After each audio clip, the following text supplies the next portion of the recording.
Heinrich Himmler, the architect of the Holocaust. Heinrich Himmler, one of the most notorious figures of the Nazi regime, played a crucial role in the execution of Adolf Hitler's genocidal policies during World War II. Himmler's rise from a reserved, unassuming man to one of history's most feared war criminals is a chilling tale of how ideology, power, and bureaucracy can combine to create horrors on an unimaginable scale.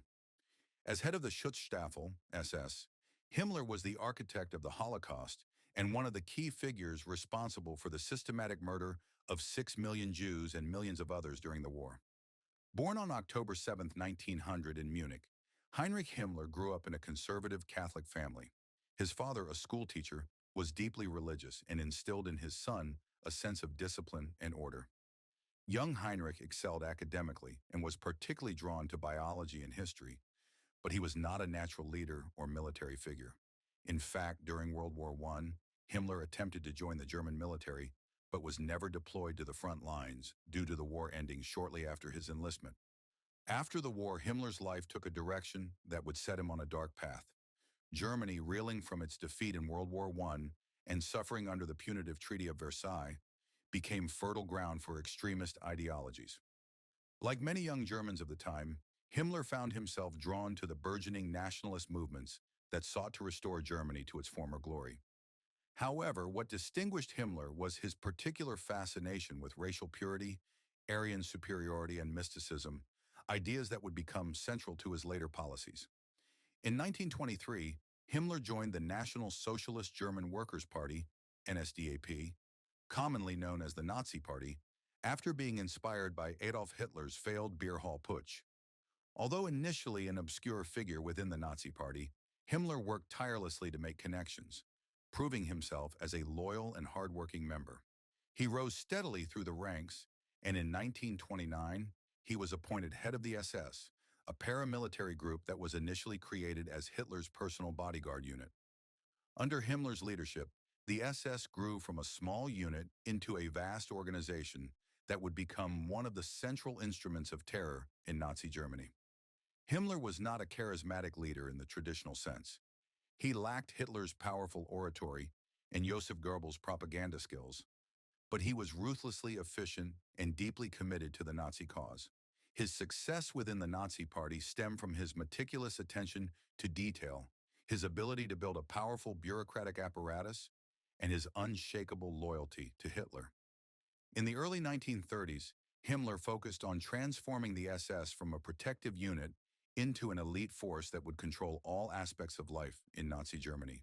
His vision for the SS was rooted in the idea of racial purity, and he meticulously selected its members, insisting they be racially pure Aryans. The SS soon became the enforcers of Nazi ideology, playing a key role in Hitler's rise to power in 1933. Once the Nazi regime solidified its control over Germany, Himmler's ambitions grew darker. His SS was given control over the newly established concentration camps, which were initially used to imprison political opponents, communists, and other perceived enemies of the Nazi state. As head of the SS and later the Gestapo, the secret police, Himmler became one of the most powerful men in Germany, overseeing an apparatus of terror that used fear, violence, and repression to maintain control. As the Nazi regime's goals shifted from consolidating power to implementing their racially motivated policies, Himmler played a key role in the planning and execution of the Holocaust. In 1941, as Nazi Germany invaded the Soviet Union, the systematic murder of Jews, Romani people, disabled individuals, and other minorities became an official state policy. Himmler, more than anyone else, was responsible for the organization and implementation of this mass murder.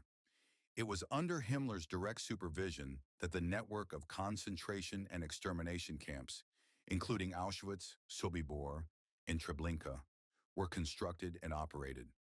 In speeches to SS officers, Himmler spoke of the extermination of the Jews as a necessary and even noble task, justifying the genocide as a means to protect the racial purity of the German people. He expressed pride in the cold efficiency with which the SS carried out its tasks, presenting the mass murder of millions as an act of duty. Himmler's chilling bureaucracy was key to the Holocaust's industrial-scale killing. He ensured that the camps were run with brutal efficiency, with a division of labor that dehumanized both the victims and the perpetrators.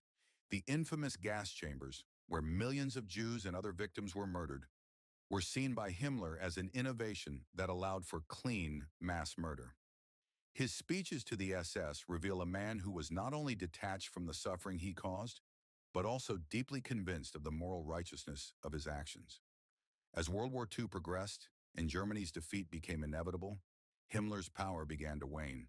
In a desperate attempt to save himself, he sought to negotiate peace with the Allies behind Hitler's back, offering to halt the extermination of the Jews in exchange for favorable treatment. This act of betrayal enraged Hitler, who ordered Himmler's arrest. By the end of the war in 1945, Himmler was a fugitive. Captured by British forces in May 1945, Himmler's fate was sealed.